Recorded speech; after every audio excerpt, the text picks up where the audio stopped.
Once again, thank you all for joining us. This is Nuance, and I am Mike Scala, joined, as always, by Jay Carter, also known as Timid, the hip-hop artist in the chair of BLM Tokyo. What's going on, Jay? Cold, man. I don't like this this idea of heading into fall and then after that winter. This sucks, man. I had to put a blanket on my bed. It's just trash. I gotta say, in New York, we had really good weather today. Even though it is the fall, it feels like the end of summer where it's not too hot, but just right. Yeah, but y'all are drowning over there. What's going on? We had a lot of rain for basically a week straight, and there was even a state of emergency going into the weekend. But the rain has stopped. The weather is nice. Of course, there is still some residual damage to deal with, but luckily we're on the other side of that now. So it was all rain. There was no other circumstance. It was just that much rain was going on out there. Yeah, rain for pretty much all week, and they said we were getting part of a tropical storm, I guess, but just a lot of rain and flooding that came, so it comes with the rain. That's crazy. That's crazy. Were y'all in any sort of dire straits where you were at? No, nothing like your story where you were holding on to the roof that time. It was the monsoon. I'll tell you, the biggest inconvenience for me was I was going to go axe throwing on Friday, and this place in Brooklyn is pretty busy, pretty popular, and so you are best advised to make an appointment if you're going to go. And so I made an appointment online for Friday, and that's when the state of emergency came. The place closed. Now they're saying I can reschedule my appointment for another time. I actually tried going back on the Saturday because it wasn't raining Saturday anymore. By Saturday evening, it had stopped, but the place was closed all weekend, and so I wasn't able to go back and try to get my axe throwing in. And so now I've got this appointment made that I'm going to try to reschedule for some other time because I already paid for it online. Okay. Axe throwing, never done that. It's pretty cool. It's a way to get some aggression out, I would say. It's like darts, right? But you're throwing an axe, and so it feels better. it's more. Have you done it before? Yeah, a few times. Really? Wow. Absolutely. I actually went there on my birthday. I guess it would have been 2 years ago now. I had some friends join me. We had a little axe throwing party. Wow, okay. Yeah, I really enjoy it, though. They tell you not to wear open-toed shoes because if the axe falls on your foot, that's not good. I don't think the little shoes are gonna keep you from losing your foot to an axe. It's an axe. It cuts trees. Yeah, but it depends on how high it's dropped and the angle and where it hits and whatnot. Okay. I'll have to try that sometime then. Yeah. And they have rules, they give you a little training ahead of the axe throwing session so that you know what you're doing. They don't want you handing off the axe to someone because that could be dangerous. They actually have a little tree stump on every court where you put the axe in and then the other person comes and takes it out. This way you're not passing the axe to each other. Right. And, they do things to try to keep you safe. Although it's funny, as a lawyer, I look at the disclaimers they make you sign and I think to myself, there's no way I would advise anyone to sign this. But of course I sign it anyway because I want to throw the axes.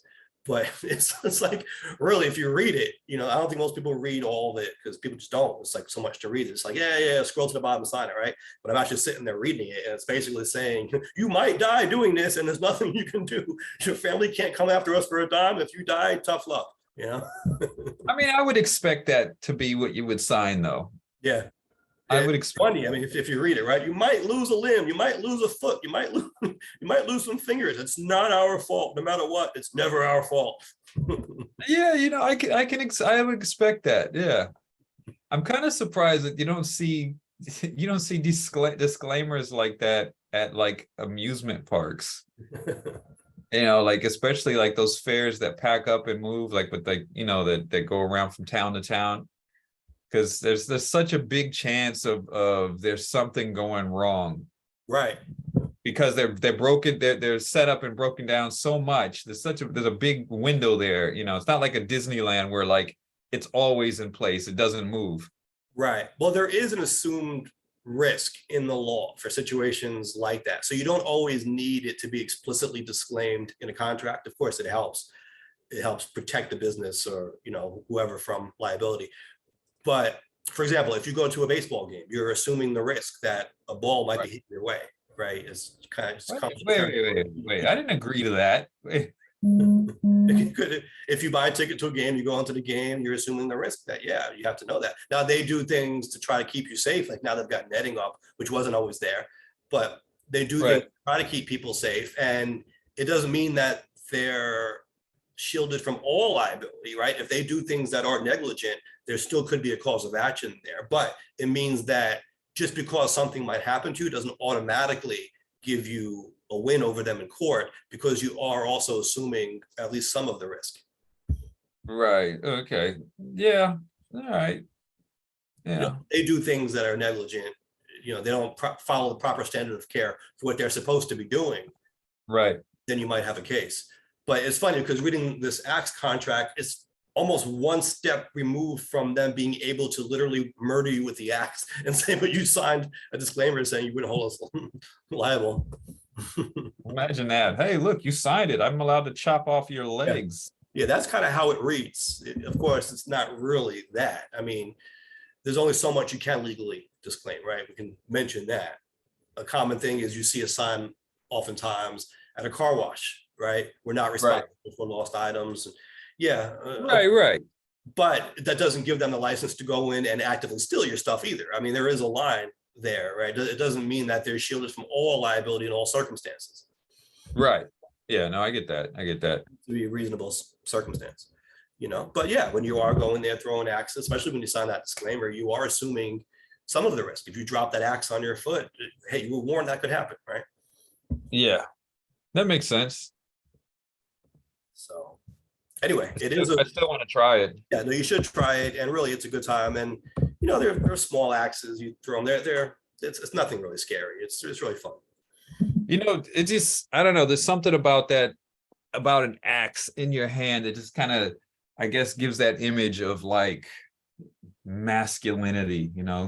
Like sometimes I get this idea, just this feeling that I want to go chop wood. Okay. Just instincts. Yeah, I just sometimes get that, like, I just want to be chopping wood right now. Yeah. Well, I was there. The first time I went was with one of my friends, and we were joking about, oh, this is a target. You know how you see, I guess people do it in real life, but often you'll see it on TV shows or in the movies where they'll have a dartboard and they'll put a picture of someone they don't like on the dartboard and they'll be throwing darts at the person. Right. So that was the joke. They were like, pretend you're throwing an axe at this person who was mean to us or whatever. It was like, it was fun, like a fun way to get aggression out in a productive way. Who are you throwing axes at? I don't even remember. This was a few years ago. But you can only imagine political opponents or people talking trash about you in the media or whatever. True. That's funny. Speaking of politics, I guess. Yeah, it's a lot going on right now. And before we get into the big news, I wanted to mention this as I look at my calendar on my phone here. There is someone who is adding events to my calendar, and I believe they're thinking it's their calendar. So I would love to know who this is. And it's really just pure curiosity at this point, because I keep getting these events on my phone for these cryptic things. That's what makes it interesting to me. Now it says mint due date. Mint is in quotes. Opinski due date. That's in quotes. It seems very mysterious. And I don't know, almost like. Well, is this your Google calendar? It is Google, and it's a calendar that I'm subscribed to. It's one of the campaign calendars. So it seems to me like this would have been someone who previously was given access to a campaign calendar to add events to it, either an intern, a consultant, former staffer. They're not realizing that they're adding events to my calendar still. I think they believe that they're adding to their own calendar only, but not realizing what's going on here. So I edited a few of the events to see if I can get their attention. Have you ever tried talking to someone through Google Calendar? No. She edited one of the events to say, who is this? And then respond. And so now there's one on here that says my first payday. So I'm thinking maybe they're paying more attention to that one. So I put after my first payday, congrats, but really, who is this? So I'm you just can curious to change- see who it is. You can change the settings, so. But then I'm not gonna know who it is, right? Oh, so you want to know who it is? Yeah, I thought you. I'm trying to figure out who it is. That's all it is. I figured you'd want them to stop posting on your calendar. Well, I just would like to know who it is. And some people would be like, well, how come you still have all these people with access? First of all, they don't access my private calendar. There are calendars you can subscribe to. So we were able to create certain calendars, for example, for the campaign. And then people would have access to those particular calendars, which I happen to follow. It's like a feed that I'm following, right? And so it enabled people to put events on those calendars that I would be able to see. And we kind of have a rolling process here, I guess, where, you know, if we're not actively in a campaign, then people don't really need to have access to all the stuff. But there are some people who still will help me along the way. Maybe they might want to give me an event to go to or post something that they want me to see. And so, you know, I'm not quick to basically go on there and take away everyone's access, especially if I'm thinking maybe there might be another campaign where we would have to put them back in. You know, it's fine. So I don't really care about that. Like I said, it's not like they have access to any private information of mine. It's just a calendar that was set up that I happen to follow, but it is being apparently misused. I think they're using it thinking that it's their own and not realizing that that is a calendar that I'm seeing and it's being pushed to my phone as well. And so at this point, I just would like to know who it is. That's all. Okay. Well, yeah. I mean, it's odd that it doesn't show who the poster is of the event. It does not. So let me see. I can open this up. That's kind of odd. Yeah, no, it doesn't. Got James checking in here. Hey, James, what's up? What's up, James? Um, Yeah, I'm looking through it right now.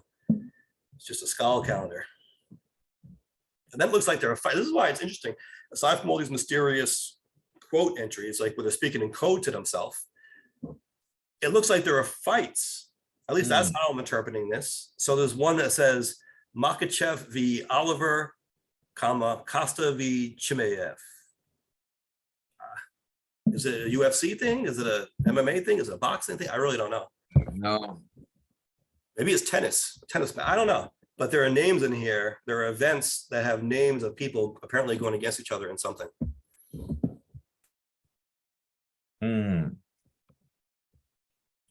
Mystery. Yeah. At this point, I just would like to know who it is. That's all. True. Well, if anyone's watching and it's you, if it's you, let me know, because you seem to have a very interesting life that you keep sharing the details with me on. True. All right. I guess the big news, we can start with that, huh? Let's get ready to rumble. All right. Speaking of boxing, right? Yep. See, segues. Check it out. There you go. So Speaker McCarthy has been ousted as the Speaker of the House. And this is historic because it is the first time in US history that this has happened.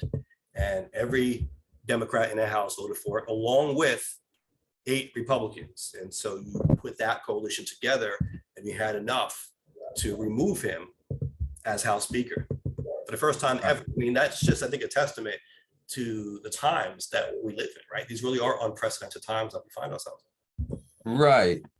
And I mean, it's no secret he had a rough time even just getting in, right? No one really wanted him in. That was the Republicans nor the Democrats really wanted him in.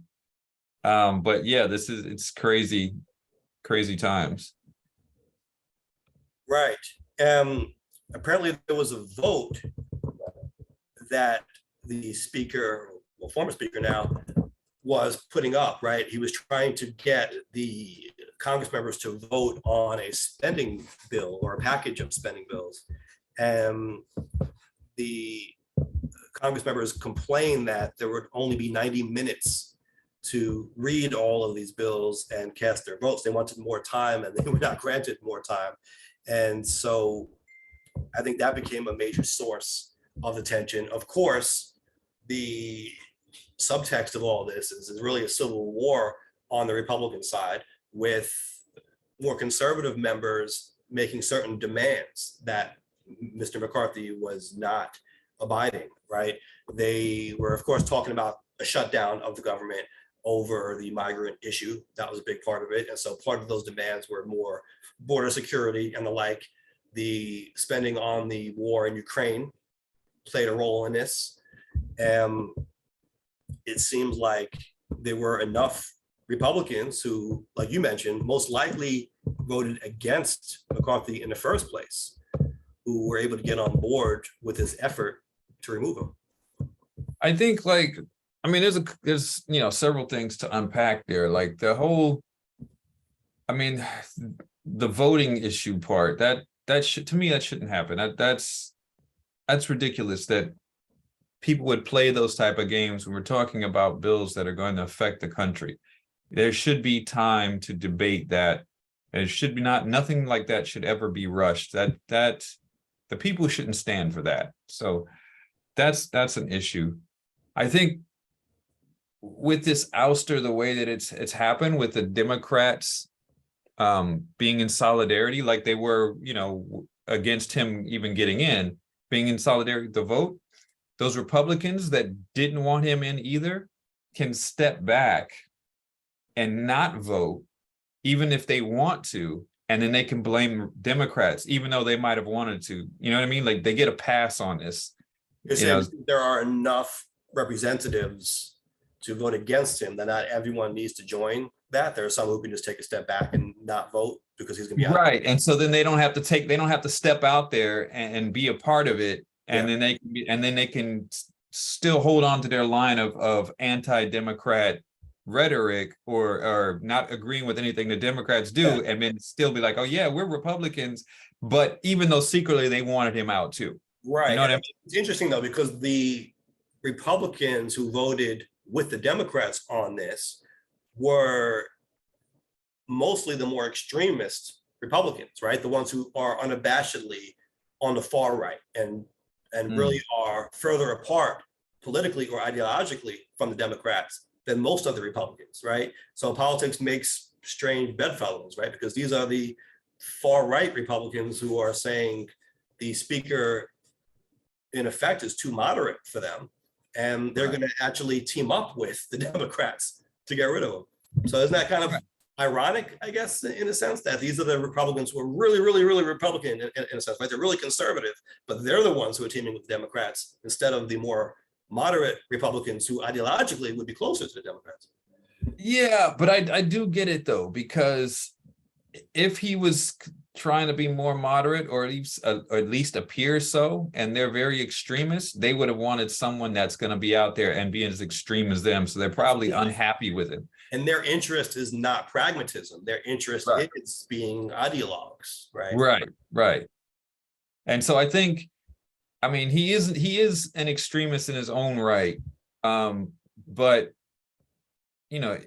with pushing the to keep the government open, even though lots of people in his party didn't want it to happen unless they got their things met, that would upset them because, look, you're not towing the line, but he does have a responsibility as Speaker of the House to kind of balance both sides to some degree. And so even if we don't agree everything that he's done, making sure the government stayed open was part of his job. Yeah. And that's the difference that we see often between politicians, people who really are there to be elected officials and do their job as government officials, and people who are really more activists, right? They get into politics, but they don't really have the skill set or an interest in governing on behalf of the people and understanding that compromise is often needed. And maybe you have your beliefs, but everyone has their beliefs. And in order to come to a good solution, it requires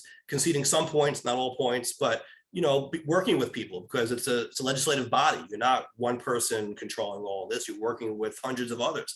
And so there are those who I think voted against the speaker who don't really have that in them, or that's not what they're about. They're not about governing. They're about making noise. They're about being active. I call them activists, right? They're the ones who want to go on Twitter and yell and put the sound bites out, right? Maybe go on the media with a sound bite, but they're not really interested in doing the work of the people. Right. And not to say that McCarthy, is, but on this one point, as far as keeping the government open, I think it appeared that he put the country before the ideology, at least on this point. Yeah, I think he was trying to do his job as speaker. Right. Now, it's not to say that he was a good speaker or he didn't deserve to be ousted. I mean, that's a whole Right. conversation, right? But it is interesting that you had these 8 Republicans who were clearly driven by these ideological agendas Oh, teaming they wanted to shut it down. who just didn't like them. Yeah. On the point of not giving people time, I dealt with that myself when I worked as council and legislative director in the New York State Senate. We're going to talk about some of the bills sitting on the governor's desk in New York. So we'll get to the state side of things in a few minutes. But we dealt with that. At the time, the Republicans controlled the state Senate in New York, and we were going through the budget process where you have to vote on a package of bills. And it happens very quickly because there's a due date that the budget's supposed to be done. And then sometimes negotiations don't go the way that they're hoping. And, maybe one side wants one thing and they're saying, we're not going to budge on this. And the other side is saying, there's no way in hell we're going to go for that. And you come to an impasse. In an effort to try to meet the deadline or not go too far past the deadline, what often happens is you're there until 4 o'clock in the morning. Sometimes you're there for more than one day at a time, like with no breaks. This is what happened to us back in 2016. We were there in the Senate for, I think it was 2 or 3 days straight. It were just naps. I mean, that's what it was. I was counsel to Senator Sanders at the time in the Senate. He would take a nap in the office while I would be in the Senate chambers. And then after a certain amount of time, we would switch. I would take a nap, and he would do it because there was no break. It wasn't like you would work for 8 hours and go home. We were there for days in a row. So part of what we were struggling with at that time was everything was all last minute. The Republicans controlled the Senate. They were dumping these bills in our lap and expecting us to vote for them without really having a lot of time to go through them. And of course, you would have staffers. I would be one of the people responsible for that. We would try to break it up. So let's just picture it's 4 o'clock in the morning. We've been working for almost 2 days straight now. Everyone obviously is very tired. They're dumping, I don't know, 500 new pages on your desk and saying, we're going to vote on this package of legislation in the next half an hour. And so what the Democratic Conference would do is try to break it up where they'll say, okay, I'm going to be assigned, I don't know, 50 pages. And then, maybe you have enough people who could each be responsible for a certain chunk of it and report back to the conference with our findings, our recommendations. I would say, okay, I looked at my 50 pages. This is what it says. This is what I think we should do. We should support this, not support it. We should suggest these changes or whatever. But part of the game was we're going to dump all this on your lap last minute and not give you a lot of time to go through it because they knew that we were up against the wall, right? We were trying to avoid being late on the budget. And of course, it's basically the same thing can happen, right? It can lead to the government shutting down and disastrous consequences. And so in order to avoid that, they knew that we were going to try to get something done. And I think they used that clock to the clock factor to their benefit. And saying, basically we control the House. We're the ones that are putting this legislation together. We're running the show here. So they had more time to go through it, but they were dumping on us last minute and not giving us time, which gives us less time to object. Yeah, and I don't, that gives a bad taste in my mouth. And I'm sure both parties do the same thing, but you shouldn't be allowed to do that. These are bills that are going to affect millions of people's lives. They need to be mulled over properly. People should be able to do their due diligence. And if you're trying to force something through like that, you're probably trying to be slick. Right. And so that, that's just not a good look for the people, for the country, just for the process in general. I don't think. Yeah, they were definitely trying to be slick. It's just that you also knew that because they had the majority, right, were running the show. And so even in terms of the substance, even in terms of what gets passed, you're kind of at their mercy to a certain degree. And so that a lot of the agenda is going to be directed by them in the first place, right? So you're really fighting back just to try to get as much of your stuff in there as possible, knowing that your back is to the wall for multiple reasons, right? The fact that they control the process, but they also control the votes. And so the substance is going to be largely directed by them too. Right. Yeah. So yeah, that's, to me, that seems like a big weak point in the process, and it's something that shouldn't be allowed. Well, yeah. The question is, I guess, how would we reform that, right? Let's say we're in a situation where the budget is about to be late. What happens then? I mean, do we allow the government potentially to be shut down for the sake of giving people enough time to read the bills? Or set a cutoff point that nothing can be introduced before this time, in this time limit, like, so that people have time. Make sure, or a rule that there must be a certain allotted time for every bill to be, to give people time to look over them. Right. I mean, but the alternative. What if these? I mean, this is the budget we're talking about, right? So this legislation is funding the state, right? Services throughout the state, and so it ensures that people can get paid to do their jobs, and these programs are all funded. So if these bills are not passed, there's no funding for them. So it's hard to say we can't. We're going to have a cutoff where these bills can no longer be introduced, because that's going to have disastrous consequences potentially for the whole state. Well, if those, I mean, instead of pushing it up to maybe a double deadline, right? The deadline to pass it, but then there's a deadline to have everything finalized before it's time for the vote. I mean, because of the alternative is what you have now, which, I mean, it's obviously what's in process, but if people are just signing stuff and pushing it through, then, it can be disastrous consequences for the people if it's just stuff that people didn't even read. Yeah, no, absolutely. It was definitely a game that was played, and it was one that we complained about at the time. I just looked back on my timeline here. I took a picture that day. Let's see if I can put this up on the share screen. This was me working late at night, and you can see all the papers that were just dumped on our desk, really the senators' desks, but it was all hands on deck, right? So all the staffers had to go through all this. Let's see if I can pull this up here with a share screen. I can put this on. Tell me if this works for those watching the live video, at least. Yep. There you go. So yeah, that was the scene. Then this was certainly not all of it. This was the latest iteration of it. That stack, you see those two stacks right there, right? That was what they had just dumped on us, but they were doing it. So basically a day straight. It was stack after stack, and not giving us time to really go through it. Right. I wrote at the time, this is from 2016. I said, this was the scene this morning inside the chamber. It was 3 a.m. The Senate stood at ease, and another unseen 600 pages were distributed. It would continue well into the morning from yesterday afternoon. I put in a 25+ hour shift. The process needs more transparency, less holding back until the last minute. Then I said things that we were able to accomplish that year. So, there was good to come out of it. We got the $15 minimum wage.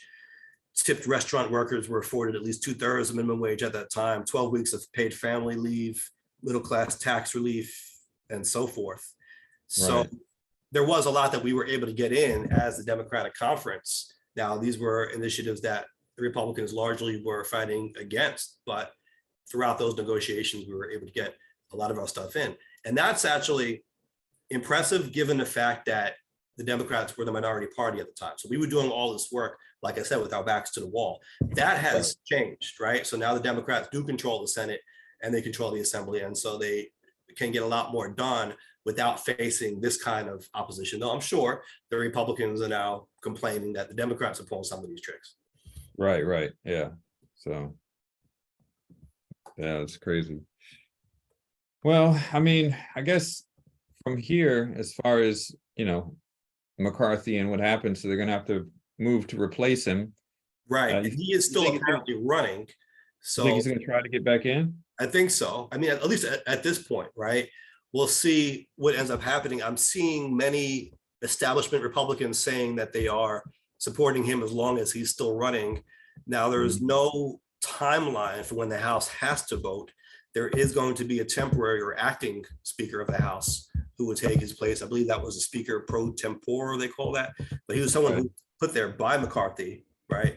And establishing the infrastructure, if you wish, of the House. And so you'll have someone there doing those duties until a formal vote can be held. Right. Yeah, I mean, it is kind of what it is. You know, like I said, no one wanted him there. I don't think I don't think the people want him there either. But the question is the alternative, like, you know, who would take his place, and would they be someone who, at least in a couple of decisions, he seemed to put the position in priority? Would someone be worse? Right. And also, you know, the Republicans obviously have, I don't know, they've got a civil war going on. They got to figure their stuff out. But I don't know if they're going to be able to put in one of those extremists, because how are they going to get the votes? Right. I wouldn't doubt that they would want to, but yeah, like, it's still got to be someone who can get the votes. And we saw how, like you said, the Civil War, we saw how difficult it was for McCarthy to get in. Like, I mean, what was it, like 15, 16 times back and forth or something? Yeah, at least maybe even more than that. So, if I remember right, during that time, there was talk that the Speaker of the House didn't necessarily have to be an elective official. It could That be is basically true. anyone. Paulie is right. That is true. So, They could do that. so I'm putting my hat in the ring. So just anyone out there listening that's got an ear to whoever it was, go ahead and put me 15, up for vote. I'm sitting here, 15 rounds of voting it took to elect McCarthy. Yeah, go ahead and put me up for vote. I'll do it. You know, I'll take it. You know, Maybe it won't take you 15 ballots to get in. well, we'll see. You know, would you be up for the job, Mike? No, in this climate, Yeah, why not? If you're called to serve, why not? I don't deal in hypotheticals. True, But true. it is interesting. All of these constitutionally set qualifications, like we've talked about, how the Constitution says to be president, you got to be 35 and natural born citizen and not much else. And Right. so, you know, people are like, well, how can someone who's convicted of a felony? And it's like, well, because the Constitution only says this. And so that's been interpreted to mean only that, right? It's the same deal with, it's kind of silly if you really think about it, but when the Constitution talks about the makeup of the House, they talk about representatives from the states, right? And you know, it's a very simplistic way of setting it up, saying that basically each state will have a certain number of representatives. Right. That's been interpreted to mean you don't have to live in your district if you're going to run for Congress. Then of course there are laws for other seats about living in a district, but for Congress in particular, because the Constitution says that there are various representatives from the different states, it's been interpreted to mean you have to live only in that state, but you can live anywhere in the state and run for any district in that state, which again, I think that's kind of silly. Just because it says that each state has its own rep, it doesn't say that anything about whether you have to live in a district or not, or that's just how it's been interpreted, because it doesn't set limitations beyond what it says there, right? So it's interpreted to mean that there can be no limitations set. Congress couldn't do it because the Constitution says what it says. And if they wanted to set more limitations, they would have put it in the Constitution. That's how it's always been viewed. Again, I think it's a little bit of a stretch to look at it that way, but that's how they look at these things. Right. Well, I'm a little far out of all the districts, so that precludes me from any of it. Yeah, right. Excludes me. Democrats abroad, you can be a delegate to the convention, maybe, right? For Democrats abroad. Maybe. Yeah. Actually, if you still have official residence in a U.S. state, then legally you would be good. Yeah, well, I don't have residence. Well, I'm not, well, I guess I do kind of. I'm a resident here in Japan, but I do vote in a state and well, there you go. You can have more than one residence as well. So if you can show that that is a bona fide residence, it's not a sham, but it is. Right. And our little, courts have come up with little tests, like in New York, there was a case where they talked about, well, if you have a bedroom in there, you don't have to live there all the time, or, even if you just come back every once in a while, but you maintain a bedroom, they've used that as evidence that that's a real residence. So it isn't much. It isn't a very high bar to get over. But if you can establish that you have a residence in a state, then legally speaking, you could run for Congress in that state. Wouldn't that be crazy if I run for Congress like from overseas? Yeah, Just like it'd be kind of crazy. yeah, that's Yeah, why. no, I'm not gonna go stumping on across the state. I'm gonna zoom in everywhere. Like You this, use AI, right? You have a little AI robot of you going around the you state. know, you know what? You say that, and I just saw a video earlier, and this is coming, and I'm sure it's going to be coming and going to be used in politics as well, where there was a company that had an AI voice bot that was calling people, and this was a full call, and they called up and they were making sales calls trying to get leads for the business. And they called up, and this was the owner of the business, and said, hey, are you blah, blah, blah, this business? And the guy's like, yeah. And he's like, oh, well, I'm calling for such and such. I want to tell you about this opportunity that we have, this and that. And the guy's like, oh, I'm sorry, but I don't have a lot of time right now. And I was like, okay, I understand that. Do you have time for just one question? It's like, okay. And then they went into like, okay, just to let you know, I am an AI bot, and I'm with this company here, and we're offering this position, this stuff, blah blah blah, and all that. And it was a full sales call, and the bot ended up getting the guy to book an appointment and this and that. So it's coming, and then you can see it's going to be used in politics as well, I'm sure. Like imagine an AI Scala calling people up with your voice saying, Well, someone asked me once, which I thought was a bit far-fetched, but it just shows you the world that we are in. Someone was like, do I think that an AI bot will ever become president of the United States? no. No, I mean, it's certainly not according to the way our Constitution is currently set up, but I mean, the way the world is moving, right? Who knows? It wouldn't be that crazy if someone amongst us said, I have something to tell you. Imagine that they sat down, it sounds like a novel now or a movie, but they sit down all of their friends in a room and they're like, I've got something important to share with you all. I'm not a human, I'm a natural bot. I mean, Right. I think that that's a little far-fetched, but not too extremely anymore. Right? That's something that's like almost feasible now. Right. I wonder, like, so the president has for presidency, like you have to have been born here, or you have to be 35 years old. You have to have been born here. Oh, not necessarily be born here. That's been debated. Now, Or you have to be so you have to be born a U.S. citizen. Born a U.S. citizen, right? But what about other elected positions? Are there any that could Or that a bot might be able to win? Well, first, right. So normally they would have to be a voter. That's normally the baseline. Right. Yeah, that would be a problem. And so, yeah, I mean, but things are changing. So we always talked about citizenship being a requirement for voting in municipalities and various local governments. They're starting to modify that for some elections, at least, right? And they're saying, well, maybe not a citizen, maybe a lawful permanent resident should be able to vote in some of these elections. And so what if that continues? What if it's, what if at a certain point, an AI bot is granted lawful permanent resident status somehow? Well, I mean, corporations are allowed to contribute to political campaigns. They're counted as people. Corporations, right, are considered people under some law. So I guess it's not that far-fetched. Crazy future world. I mean, normally a corporation would have to set up a pact, though, right? But I don't think it's that much of a leap, I guess. Especially the way technology is moving. I mean, we've already got an AI Scala all over Facebook now. with your new profile pics. Yeah, AI is like doing the Photoshop jobs and everything now. They just touching up the images and all. So yeah, it isn't too out of the realm, right? I think it's still a little bit out there, but it's getting to that point where it wouldn't be too much of a shocker anymore, which is kind of crazy in itself. Yeah, I agree. Well, I for one hope the humans stay in charge.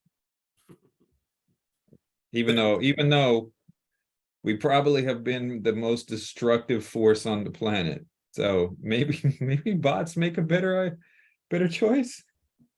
But you're gonna say, I for one welcome our new overlords. No, I don't want an overlord at all. Okay. All right, so we wanted to talk a little bit about the bills that are pending before the governor. We also have poll results, and I guess we want to ask the poll question for this week, right? Right. Well, the poll question for this week is going to be pertaining to what we just talked about. So you want to kick off the poll question? Sure. So the poll question of the week is, did you agree that Speaker Kevin McCarthy should have been ousted from his role as Speaker of the House? Yeah, we'll see what that yes, James, that's an AI picture of Mike on his profile. It's AI edited. Yeah. So it's been going around recently, like it's been really popular. Like I guess you upload one photo of yourself and You then upload, this you AI, upload, well, yeah, you can upload up to 30, I think, on this particular site, but yeah, and AI takes that image and puts it in different situations and creates basically a virtual photo shoot of you. right. A lot of people have been doing that lately, and people are using it for their work headshots. Oh, yeah. I LinkedIn actually saw that on a lawyers group that I'm in, where people are using it. They say, look, it's cheaper than hiring a photographer or just going through the effort of doing that. You know, you can just upload existing pictures of you, and basically AI does the work that you would do. I mean, if you hired a professional photographer, they would obviously take a lot of pictures, but you would have to change all the outfits yourself. Maybe you would put makeup on, or, you know, whatever, however you get yourself presentable. And then there's often, you know, the Photoshop, right? The editing of the pictures after. AI does that all for you now, where you don't even have to leave your house to do it. Right. Yeah. So what app did you use? Oh, I don't remember the try it on or something like that. Oh, okay. I Yeah. don't think I've heard that one. There's a couple of them out there, but yeah. I haven't done that. I'm a little, you know, even though I'm really into technology and using all the AI stuff and all the computer stuff, like I still try to not, I still have concerns about uploading all of my images into this AI matrix they're going to use to train stuff, because unless they're going to delete it immediately after and not use it to train their models, you know. But Right. at the same time, as an artist, I've got photos and videos of myself all over the internet. So it's like, you know, yeah, it kind of makes no sense at the same time. Yeah, you might end up seeing a J mannequin on some store somewhere from the images that you uploaded to some site. Like they're creating their models based on what you provided. Right? You know, I mean, at least cut me a check, you know? All right. So poll results from last week. Yes. Poll results for last week. So we had a poll last week where we were talking about the dress code issues that was going on in the Senate, where Schumer had released had kind of relaxed the dress code, even though they didn't really have a formal established dress code. And so there was backlash by Democrats and Republicans against it. And actually, since that poll, that came out, they have actually formalized a dress code since then. So it's not really an issue there, but we put it out to the people to see what it was that they thought.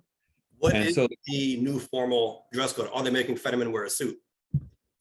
I don't know. Okay. I don't know. I guess we will have to see if he's going to show up dressed up or not. You know, it just depends. But our poll was, do you believe that U.S. senators should adhere to a strict formal dress code? And so it's actually, the results are actually spread out here. 55%, oh no, 29% say yes, 16% say no, and then I added a third option that said, I don't care as long as they get the job done, and 55% chose that option. So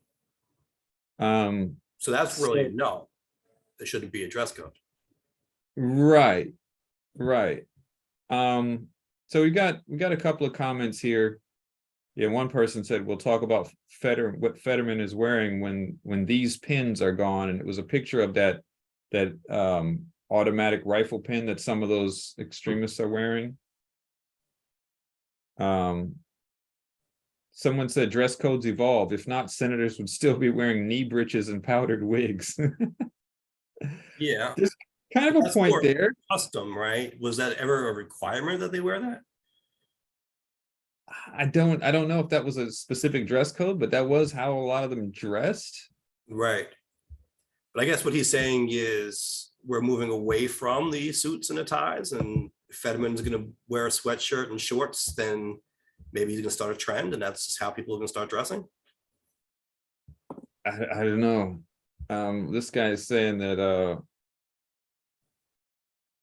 he can remember the days when men wore suit and tie just to go out of the house, unless it was for something obviously informal, talking about, I guess, it sounds more like the 50s, the 30s, 40s, and 50s. Like where people had to dress up, but these days it's no longer the case. Even on TV news, anchors might be dressed that way, but the people interviewing are a little bit more casual. So things modernized and changed, but doesn't mean anything goes, more like business informal. So maybe a relaxed form of the business suit. The thing is this, it is the United States Senate. And so if we're going to relax the requirements there, aren't we relaxing them everywhere? If that isn't a formal setting, what is? Right. I see what you're saying with that. I mean, that's supposed to be a big representation of, the government, of the people. So it's again, and highly prestigious too, right? I mean, this isn't a coffee shop. So say what? I said, and it's supposed to be highly prestigious. It's not a coffee shop on the street. Right. One of the points that was in contention was that while the senators didn't have to wear, their dress code was relaxed, the staffers' dress code wasn't relaxed. They had to show up suited up. Mm-hmm. So that was like, well, what's going on here? Why do they have to? And then they can come in. But right. Although I can tell you from being on that side that the staffers often are the ones who do the real work. Right. But they're not the ones that are in the public eye. And I think that's kind of a distinction. One of the comments said that senators are adults and they're in the public eye. I find the idea that we give them the keys to the country, but we can't trust them to make appropriate clothing choices for themselves rather odd. Not to mention that so often dress codes are used as a tool to hurt people different from those in power.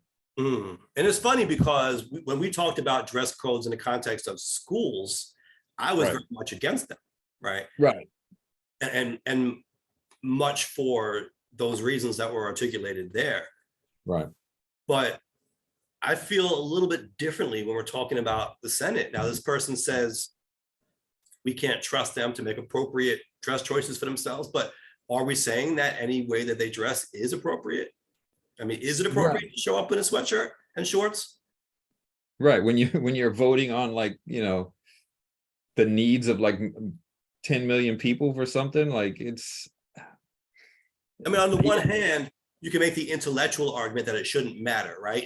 It's just that doesn't matter. What matters is what they're doing, how they're voting, right? Right. But on the other hand, I mean, it is perception. And like I said, this is supposed to be a very formal, prestigious kind of place that, I don't know. I think it warrants a greater level of respect. Now, people might say, well, putting on a suit doesn't mean respect. Why are we equating the clothes with the respect? But it's just kind of, I think, how we look at things in society. Right. We kind of associate, even subconsciously, we associate that. We associate the suits and that kind of attire with the more formal and more important setting. Right. And then, of course, like we touched on it last week, it does also bring in this idea of why is that idea, that image, the idea of formal or decorum, when, for example, like in the example I brought up last week, I think it was New Zealand, where there was an elected official who was allowed to wear their traditional Maori outfit in their political arena, because in their culture, and he made the argument that in his culture, that this Western image was not something that was in their culture. This was what they dressed as, and this was the tattoos and you know, the other dress. So I mean, I guess there is that discussion to be had, but at the moment in the West, in the United States, that's our image of formality and decorum. Right, but also there's a difference between showing up in attire that's customary or traditional to your particular heritage and showing up just with a t-shirt on or with a sweatshirt on. I mean, that's not Right. You can say, well, that's the custom of the American Midwesterner. I mean, really, what are we saying here? Yeah, it is. You know, this is Brooklyn. What are you talking about? Yeah, and how far does it go, right? Do people start showing Right. up in bathing suits and flip-flops? I mean, is any attire not considered disrespectful? And think about other settings. What about, I don't know, a wedding? What if someone invites you to a wedding and you show up with no shirt on and, you know, your boxers or just, you know, shorts? And Right. is that not considered disrespectful to the people at the wedding and the people getting married? Right. I mean, there has to be some sort of line somewhere, right? You would imagine there needs to be some sort of standard somewhere so that something like that doesn't happen, you know? I mean, nudism is a culture unto itself. Like, should a nudist be elected nudist be able to walk into the chambers and just be butt naked on and delivering speeches on the floor? Right, but you said something interesting there, elected nudist, right? So that's, I think, part of the discussion as well. All of these representatives were elected. And so in theory, if you don't like what they're doing, which includes the way that they're dressing, the way they're presenting themselves, you would vote against them next time. Of course, we see the system isn't always that clean, right? Especially with the US Senate, Right. they're there for 6 whole years. But I think this is a democratic system, at least on paper, and that's how it's supposed to work, that, you know, we don't put all of these formal rules on our elected representatives because the remedy is to not elect them next time. That's the idea, right? Right. But with that That's said, the there still are guidelines that they have to follow. I mean, you do see elected officials getting indicted and going to jail or being forced out of office or, you know, being penalized even within their legislative bodies. And so it doesn't mean that it's a free for all either. There are still guidelines and rules and laws to follow. right. Absolutely. I mean, I don't particularly want to see my senator delivering a speech with his balls hanging out. Like, Well, maybe not. no. I mean, I mean, if enough voters feel that way, then, you know, maybe they wouldn't return them to the Senate. yeah, but I think I think it's slightly different. I mean, I think voting him in says, okay, I mean, if he's campaigning butt naked, I mean, then I guess that does indicate that they're fine with him governing in that way. Should that be the rule? Once you get elected, you have to show up with the same amount of clothes on as you were when you were campaigning. But I mean, I guess the argument would be like, people knew what they were getting into. Yeah. If he's holding rallies and he's naked, like people knew what You they know were. what though? I don't know if that's really true, because you would see Fetterman campaigning like that. Do you think all of those voters who voted for him assumed he would show up to the US Senate dressed the same way he did on the campaign trail? I think a large chunk of them, I don't know how many, but I think there were people who thought that, okay, but when he gets to the Senate, he'll put the suit on. Right. That's what, and I agree with you. I think people, because that's the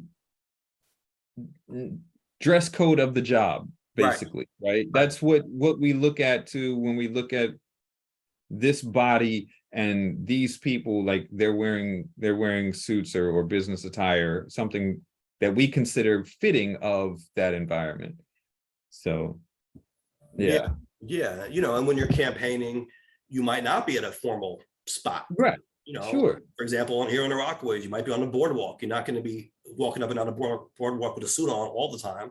It gets very hot for that. And sometimes people will even tell you, hey, you know, we don't consider that appropriate attire here. You'll be more casual, even for a politician. They've told me that, you know, dress it down a little bit. Now, if they elect me to go to City Hall or something, I'm sure they're not going to want me to dress like I'm on the Rockaway boardwalk when I'm in City Hall. So this is time and a place for everything. Right. So yeah, I mean, well, for now, it seems that dress code won out. I still want to know, what is the dress code? Does it apply to Fetterman? Is he going to be wearing the suit? Is Fetterman going to be wearing? That's, you know, I guess that is the question. That this is an article, it said from Vanity Fair. And Schumer said that though we've never had an official dress code, the events over the past week have made us all feel as though formalizing one is the right path forward. But it doesn't say. It doesn't say what the dress code is. Okay. So I don't see what it is. I guess we'll have to see going forward. Yeah. What Maybe. Fetterman's wearing. Right. Or we can get a copy of the dress code, maybe. It just, it's kind of funny with this when we're talking about, okay, we're gonna have to see what Fetterman's wearing. It just gives me the image of like somebody from like a reporter from like Entertainment Channel at the Oscars, and standing on the red carpet as the celebrities walk in and asking them who they're wearing. Yeah, they're gonna who get are you someone wearing, in right? front of, Who are you wearing? yeah, get someone in front of the Senate as the senators are walking in for a vote, but like, excuse me, Senator, who are you wearing today? You're looking great. Yeah, like the Met Gala or something. Yeah, that'd be ridiculous. All right, so I was gonna say, speaking of ridiculous, maybe it is ridiculous, depends on your perspective, but the governor has 372 bills on her desk. Of course, we're talking about Governor Hochul in New York. How many bills? 372 as of yesterday, I believe, still required the governor's signature. Now, of course, the way this works is legislation has to pass both houses, much like on the federal level. We have a version of that in the state where there's the Assembly and the state Senate.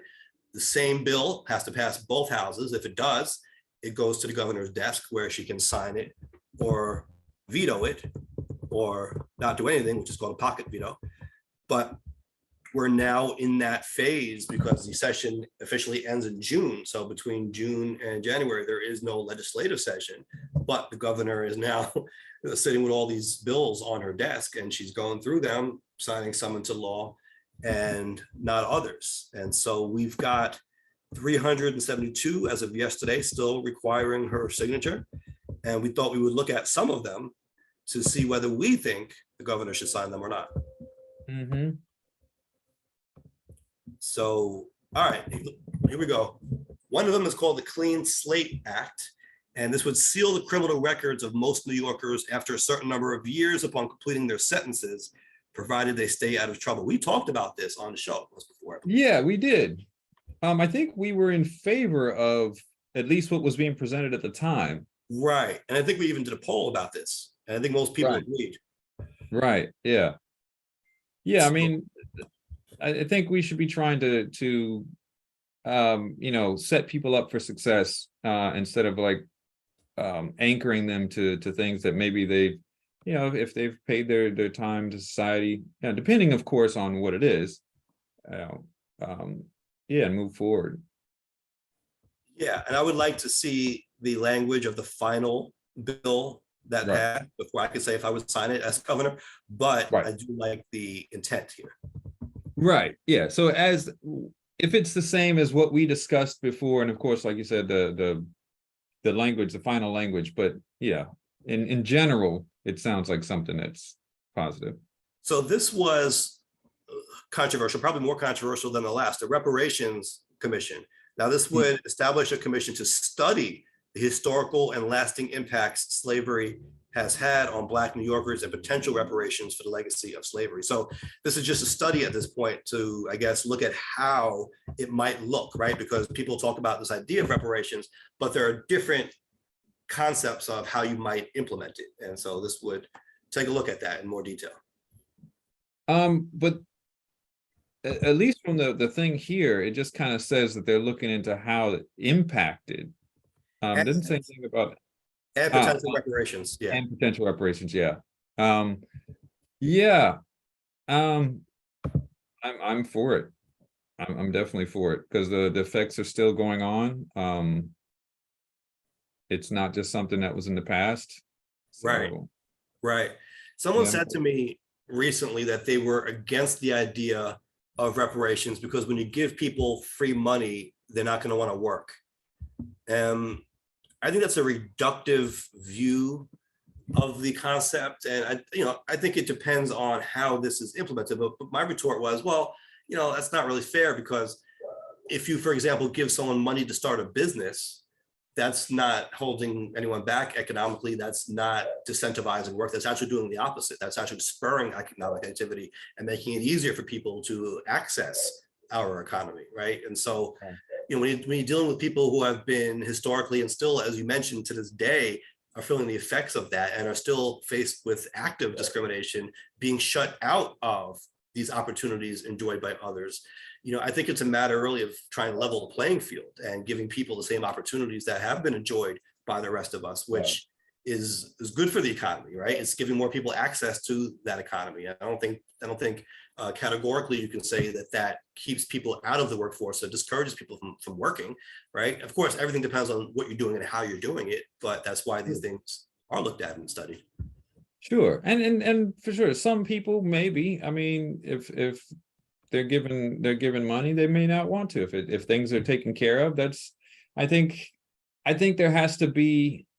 We have to accept that possibility is there. But if this action is going to overwhelmingly help the majority of people, then a few people falling through the cracks is no reason to deter it. Right, and it does all depend on the way it's done. Sometimes, for whatever reason, the word reparation scares people, but we have all these efforts in our government already to try to lift people up and help people. I mean, MWBEs has been big in New York for a while.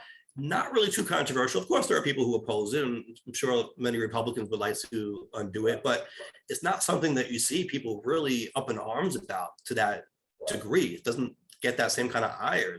These are programs that are out there to help women-owned businesses, to help minority-owned businesses. We've been having them for a while. The state every year tries to increase the procurement rate and give more contracts out from the state, and the city does the same thing to women and minority-owned businesses. And so we're doing versions of this already, and so it really shouldn't be too crazy, but I think it all depends on how you talk about it and how it's implemented.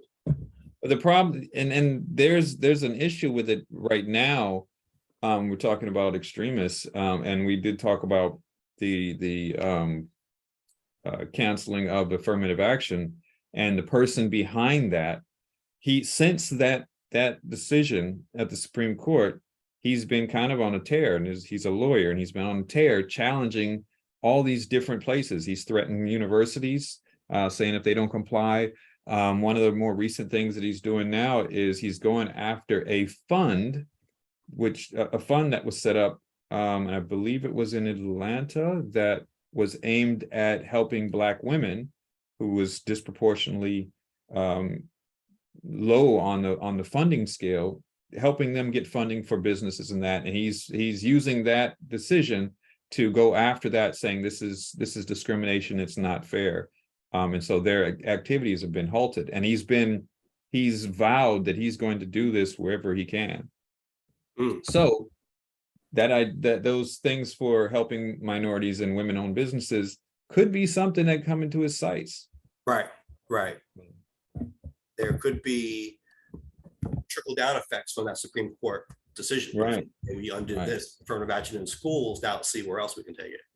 Right. So, all right, another one that we talked about on here: challenging wrongful convictions. This would make it easier for someone wrongfully convicted of a crime to have the conviction overturned, even if they pled guilty, by removing procedural barriers to having new evidence heard by the court. Was that one of our polls as well? I know we talked about that on the show. Yeah. And I think we should do it. If, of course, we talked about the hiccup here being even if they pled guilty, right? So if you plead guilty, you are swearing before the court that you committed this crime. And so then to come in later and say, well, I have new evidence showing I was innocent. But hold on a second, you already swore under penalties of perjury that you did the thing. That makes it a little tricky. But we talked about how the system is set up, and oftentimes these confessions are coerced. Right. So, yeah. It should be, I think we mentioned this last time, another option to say, kind of like how you would settle a civil case. What if you were to say, I don't think I'm going to be able to fight this in court. I'm willing to take something like a plea bargain, except I'm not going to plead guilty, I mean, I guess prosecutors would have to be able to offer this, right? And right now they're not. But essentially, you would say, I'm going to accept a lower punishment than I would get if I went to trial and lost, but that doesn't mean I'm admitting guilt. Wouldn't that be like similar to the no contest plea? Right, but we're talking about here accepting a deal from the prosecutor Right. for potentially jail time or whatever they're offering. So the thing is, they often, I think almost always, right, they make you admit that you were guilty as a condition of getting this lesser punishment because they know that makes it harder for it to be undone later. Right, and it's a feather in their cap there for their record. They got the conviction. Right, but I'm just thinking, could we reimagine how we do this? I mean, could it still be considered a conviction even if the person didn't plead guilty, just took a deal because they knew that they weren't going to be able to fight it? Maybe they couldn't afford a good enough lawyer, or they knew that they wouldn't get the evidence that they needed that would be exculpatory. Yeah, I don't know. So I don't know. I think it's a good thing. As a lawyer, it does bother me that you swear before the court that you're guilty and now you're saying you're not. But I'm not naive. I understand that. Oftentimes people say that even when they are innocent.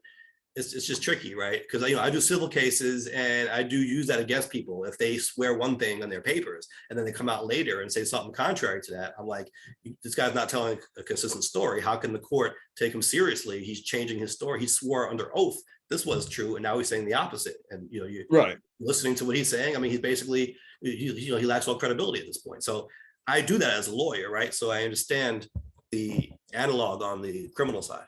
Yeah, I think the difference is the coercion makes it a big difference. Like if they go and they change their opinion and there wasn't no coercion, then we can say, well, you're just changing your mind and you already agreed to something. But if you're coerced, there does add a different factor into that, especially if it's law enforcement doing the coercion, you know what I mean?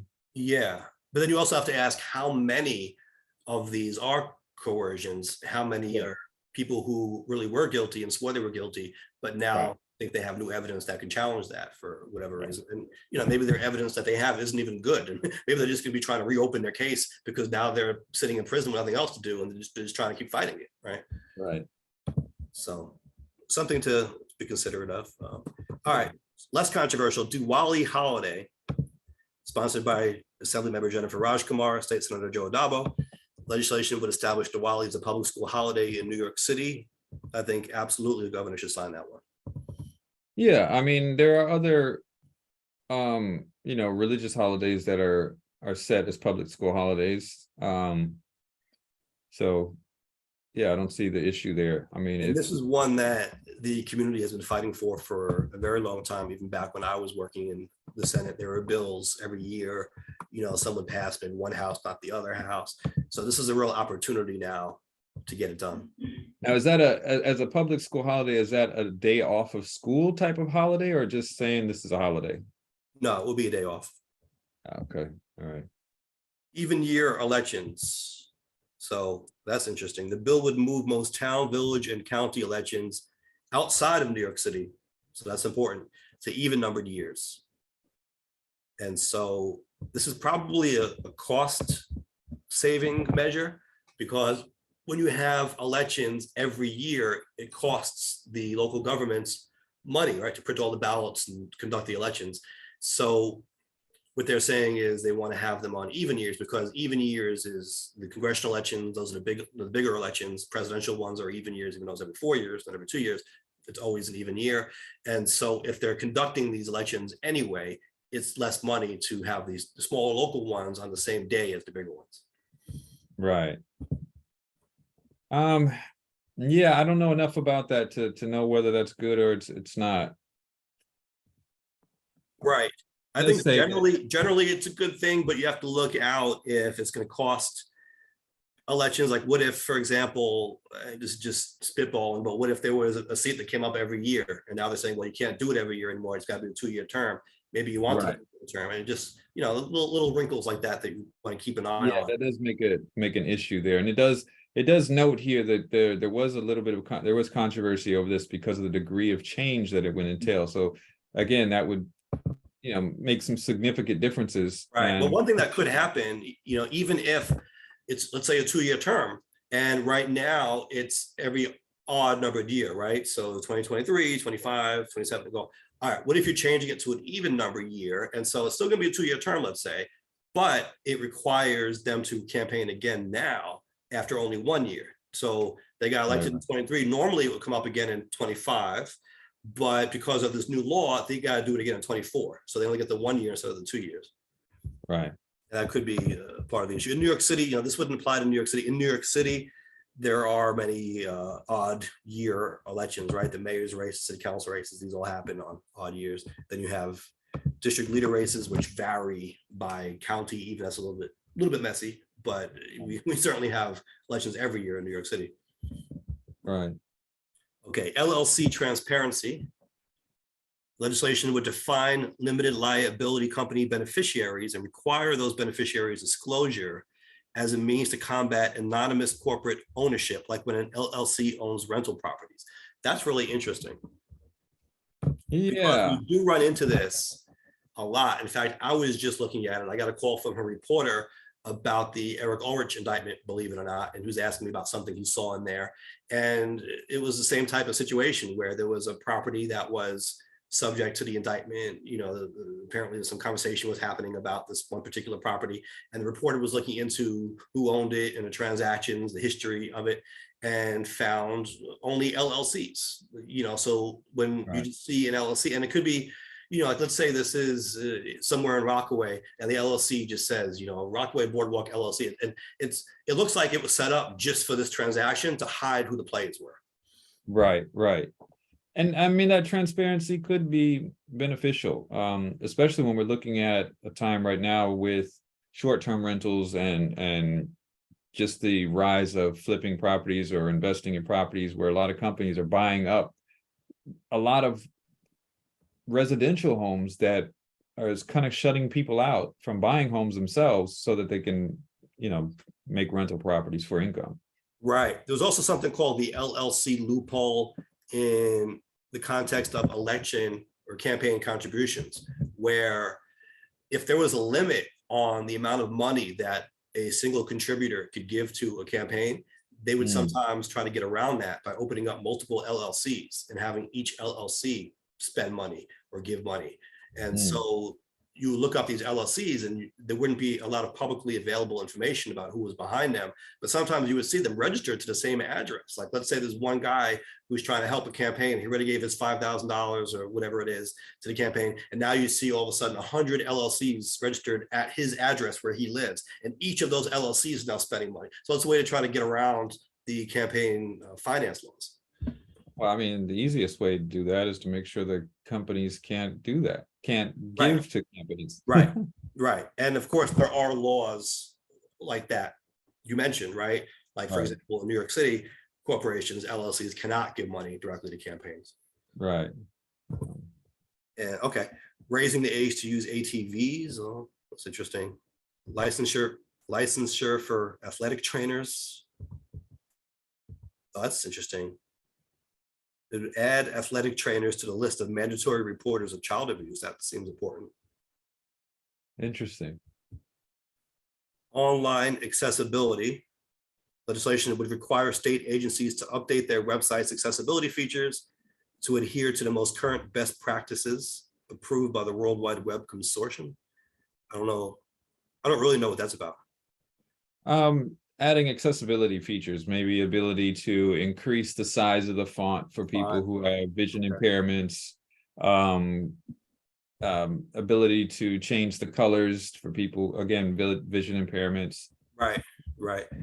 You see, and a lot of these things all sound like good ideas, but I think the question becomes, especially in the aggregate, right? Because we talked about hundreds of these bills on the governor's desk. How much of this, and generally speaking now, do we need in law, right? Do we need a law for everything is the question, right? Is it too much? Right. What regulation do we want to have in the state, generally speaking? Right. It's like making it a law to make sure you have an alt tag on your image, because people who, may not, have some sort of a disability has the access to have it read back to them, but it has to be in law.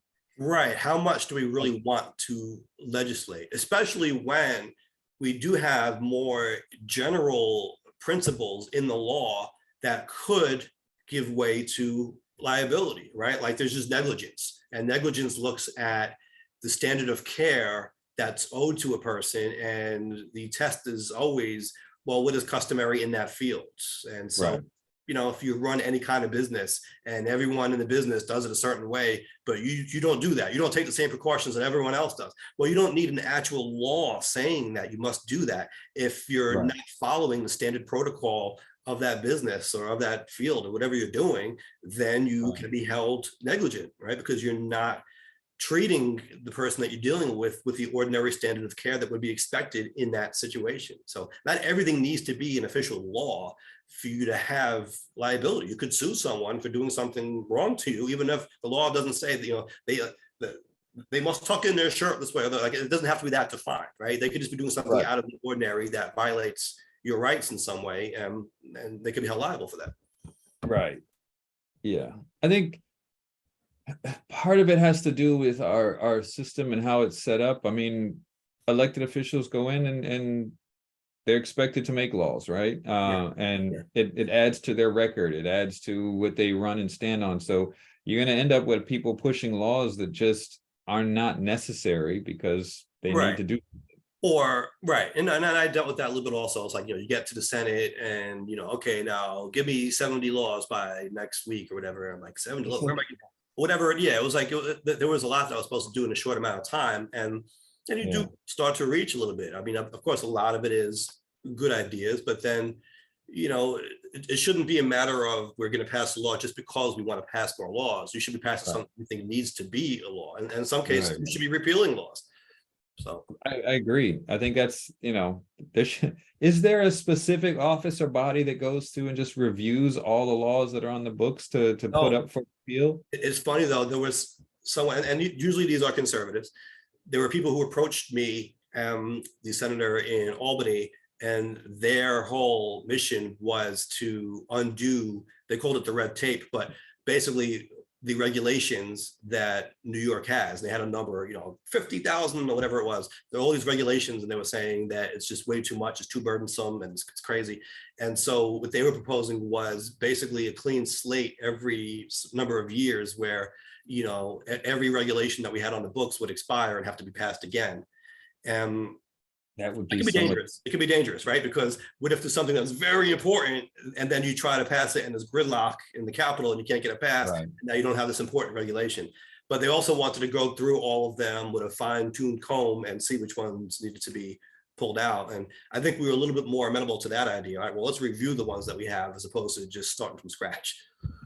Right. I think, yeah, that seems too extreme. But I mean, we all heard about the stories about like antiquated laws from like 100 years ago that are still on the books that aren't used or enforced, but technically are still required. Like I think there was one where police officers had to carry something around to clean up horse crap. And it was like an old one from like 100 years ago. So like technically patrol cars are supposed to carry this thing in the trunk, which is just kind of ludicrous. Right. All right. Well, there's a lot here. We can go through a couple more quickly. You'll see data on sexual orientation.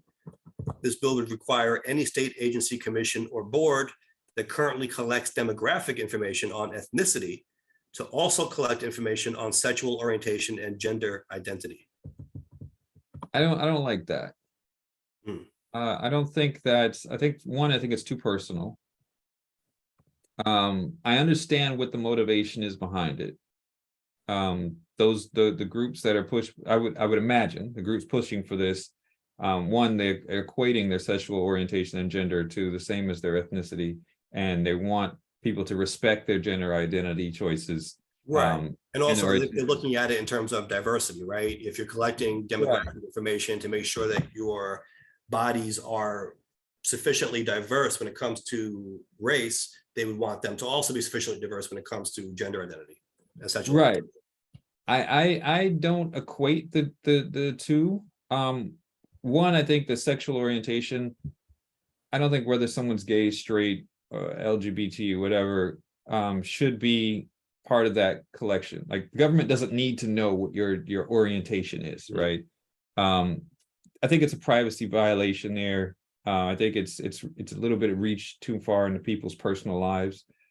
Gender identity, I can see a different argument for that because it's how people want to be addressed, but also probably for collecting when they're using this data, it's much like a census to know what services are needed for certain things.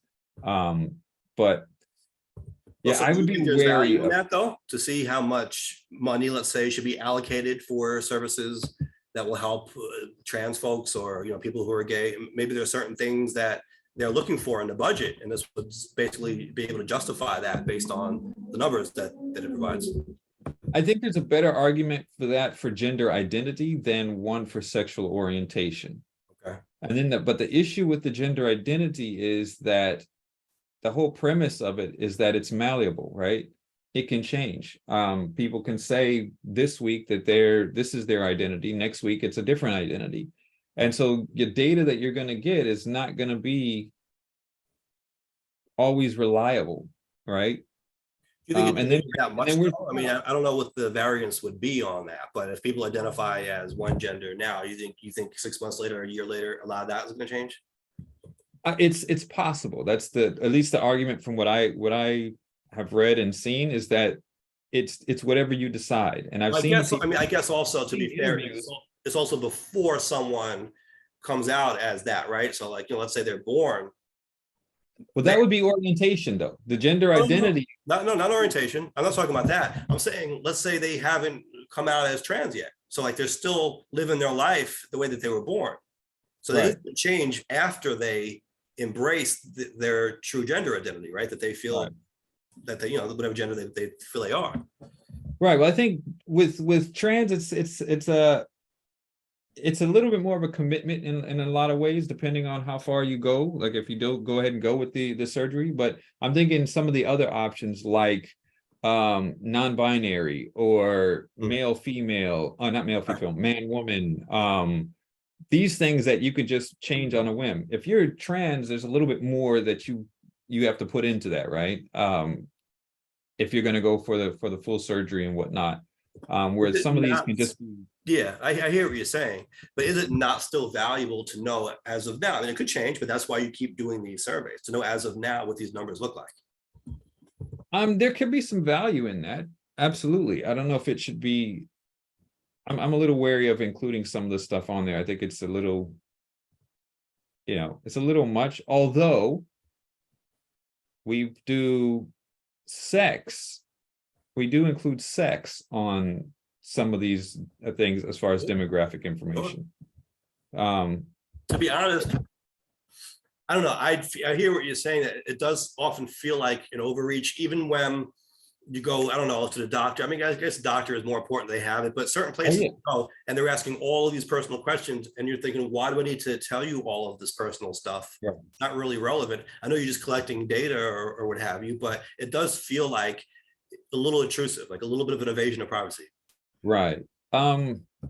Yeah, it does feels a little bit much. And for those people who want that on there, I mean, for them, I'm sure it's a positive because again, there are some positive benefits. It could mean certain services are available or shown to be warranted for certain identities and whatnot, but it just feels a bit too intrusive. Now, to be fair, any of these questions, even ethnicity, sex, any of those things are always opt-in questions. They're always optional. And people don't have to answer them.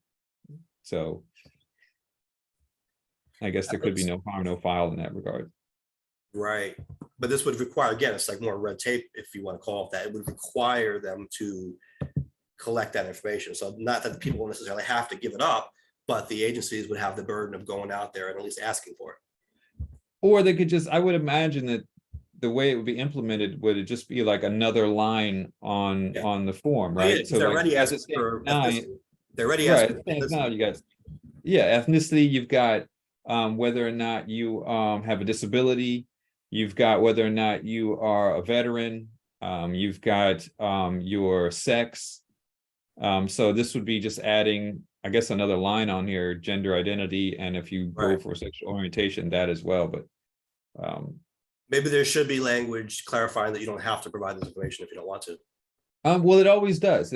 Any of those things I just mentioned, it's always, you don't have to provide this information. I've never seen, I mean, I've seen it, but I haven't seen it on every form. Sometimes I'll get a form from someone and I'll just say sex, race, gender. I'll just put all those things. It doesn't say you don't have to answer it.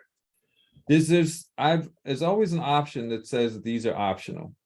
Because I believe it goes against, to force people to disclose that would go against the, well, especially at least in employment, it would go against the Equal Opportunity Employment Act and other things like that. So Maybe on an employment form, but I know I've been places where it didn't tell me. Now I know you don't have to answer it, but the form doesn't always say you don't have to answer. okay, yeah. Maybe that should be more clear. Right, All right, let's do a couple more. There's a lot here, but I can go through all of them, obviously, but right. kind of fun. Breaking leases after death. This I mean, would allow the estate of a dead tenant to terminate their lease agreement with the landlord after the tenant's death. I mean, that does seem pretty important.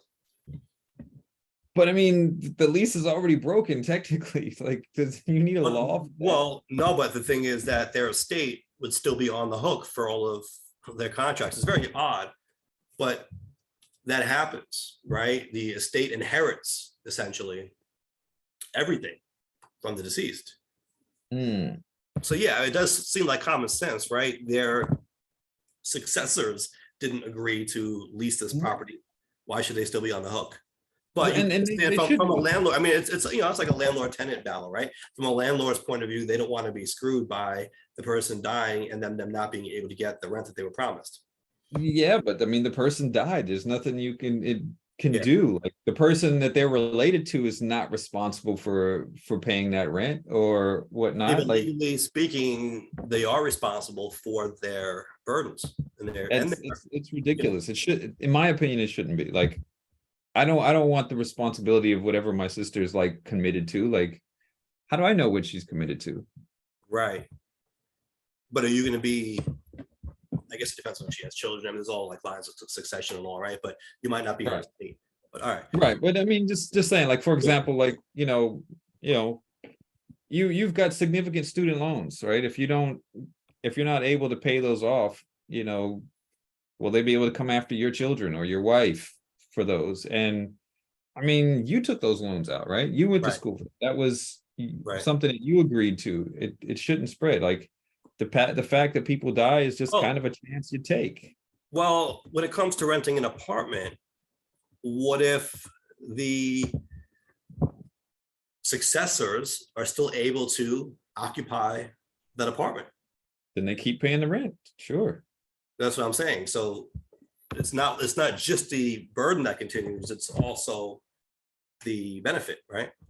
Well, I mean, that's if they continue to occupy the rent, the place, right? So I mean, in the case, it would just, to me, it just seems so common sense, right? If the person on the lease is the one that passes away and the family is still there, well, then whoever's in there would take over the lease and continue paying the rent, right? If it's a person that lived alone and they die, then the landlord shouldn't be able to go talk to their nearest relative and be like, well, you owe me rent now. Like, to me, it just seems common sense. Well, okay, but what about in the case of inheriting a house? Is it not similar? What about it? Well, someone bought a house, they die, now their estate inherits the house, but the successors were not involved in purchasing the house in the first place. Why should they have to get this house or have the burdens even of this property? They had nothing to do with the transaction in the first place. Well, if they're given it, sure. No, but they're only given it because they're inheriting it because the person died. Yeah, but sure, they get it in that case. Okay, so I mean, I think the law looked at it a similar way when it came to renting an apartment. The successors get the apartment, even though they don't own it. They get the right to use the apartment just like the dead person had. Well, yeah, if they use the apartment, then yeah, they absolutely should pay the rent for it. If they're not going to use the apartment, then yeah, the landlord should be able to put whoever they want in there. And so, right. But so apparently under the law, that wasn't an option until now. If the governor signed this, it would give the estate the right to terminate the lease with the landlord after the tenant's death, right? But without that, that would mean that it wasn't the estate's option. right? In other words, they still have this apartment, whether they want to use it or not, they inherited it. Just like if you got a house, you inherited it, now it's your problem. I don't think you should be able to inherit a bill like you can inherit an asset. That like imagine just being a prick and taking out a whole bunch of debt just Right. for the fact of screwing over people on purpose. Like, yeah, I just took out this massive lease on this or this massive thing on this, and yeah, it's yours now. Screw you. I don't know. Yeah, I mean, it's really inheriting contract rights, property rights too. I suppose it's like it's everything. You inherit everything. So, Yeah. but I do agree that the governor should sign this one. So That would allow the state to opt out. there was one I did see down here real quickly, monitoring drug price hikes, and I think this is a big. I mean, this is definitely a big issue in the U.S. medical system. This legislation would require prescription drug companies to notify the State Department of Financial Services of their intent to raise the cost of drugs 60 days before it takes effect if the increase is at least 16% above its cost for the past 2 years. I don't really have a problem with that, depending on how stuff is worded, but it sounds like something that is a consumer protection effort. Right. I think Notify the Department of Financial Services of their intent to raise the cost of a drug 60 days before it takes effect. So I guess the only question is, and this goes back to probably what the custom is in the industry, but is 60 days normally enough lead-in time to know? Do prices fluctuate a lot quicker than that? well, the way this is worded here is another point that I see here. This just is for monitoring. This doesn't have any sort of this doesn't give it any teeth in order to prevent this sort of increase or They gouging. require drug companies to notify the Department of Financial Services of their intent to raise the Intent. Now, this cost. means they have to tell them that we're going to do it. Doesn't mean that they can have to get approval or not. They just like, yeah, we're going to do Right. it. They've got to tell them that they're going to do it, so that the people are notified that the cost is going to go up. Right. Yeah. I mean, it could be beneficial, but I would prefer that there's a cap on drug prices anyway, across the board. Yeah. Well, that's Especially definitely when a lot of harder. this stuff, especially when a lot That's of this heavier stuff, lifting. huh? So that's heavier lifting, right? Sometimes, especially at the Sure. local level, you're trying to come up with these solutions that might not solve the entire problem, but Right. that move things a little bit in a better direction. Right. That's why you see a lot of these things about monitoring, like you said, or studying or looking at. People get frustrated, like, why don't you just solve the problem instead of monitoring it again and studying it again, looking at. But sometimes these commissions are easier to get past, and sometimes they can help, even if it's a matter of getting the data that you need to then do the the big legislative package in the future, right? Right. And I think the last one we could look at is that final one is probably very applicable, especially out there in Rockaway, where the bill would make a set of standards to ensure more timely insurance payouts to claimants following natural disasters. So people need their money as fast as possible, especially in a natural disaster, especially if they've lost anything. We saw the devastation that happened out in Rockaway years back. People need that money as soon as possible, and insurance companies will try to stall those payments. And it says here this bill has a decade-long history, so you figure it goes back to 2013, which was right after Hurricane. Right. Yeah, right. And so that's where that comes from. I would imagine so, because people were still, years later, we're still picking up the pieces. And so this says if this is the first time it passed both chambers, so it has a good chance to get into law, and I think it would be very beneficial, at least as it's written right here. Right. And, some of the problem is you pass a law and then, or at least you pass a bill and then the governor vetoes it because they say they agree with the intent behind it, but the implementation isn't going to work. Maybe they say it's going to cost too much money or it hasn't been funded, right? It's a bill that you passed, it wasn't in the budget, and so now there's no money to fund this legislation. Or sometimes they'll say that it's incompatible with other provisions of law and they kick it back. And so, there are all different reasons why these bills get vetoed. Sometimes it's a political game where they don't want let's say the governor doesn't want that being on their record, but they don't want to tell the legislature that, and so they'll come up with a different excuse, right? Well, I love the idea, but we can't do it because of this little thing here, and these are the political games that frustrate us, but it does sometimes occur. Right. So great discussion on all of these bills. I like this stuff. This is what I live and breathe for. So yeah, and I think it's good to be aware of, and it's important to have these things out there and moved on, right? Because there's a lot that we've gone over here that seems to be motivated to be of service to people, and I think that's very important. Yes, absolutely. And I can say between this discussion and the earlier one we had tonight, the bottom line is do the work of the people. Let's try to take at least some of these political considerations out. Of course, it's never going to be that clean because it is politics we're talking about here, right? And so we have to keep that in mind. Let's not be naive to the political forces, but let's try to keep the focus on doing the work of the people and not being overtaken by the political winds. Absolutely agreed. Great bottom line. And you can find us on YouTube at Nuance Show, Instagram at Nuance Show, and everywhere where podcasts are. And then on Tuesday nights, Eastern Standard Time here, 7 p.m. ish. Yes, yeah, exactly. And we do need to do something. We'll talk about this on a future show, but once we get to that 100,000 mark on YouTube, I think we need to do something to celebrate. I don't know what it is yet. Maybe people can weigh in on that, but we have to celebrate that in some way. Are you going to show up in the nude on the following podcast? Or maybe I'll wear a sweatshirt to the Senate. Yeah, right. I don't know. We will think about this. All right. All right. Thank you all for joining us. As always, we've got work to do, and hopefully we can do it in formal or appropriate attire.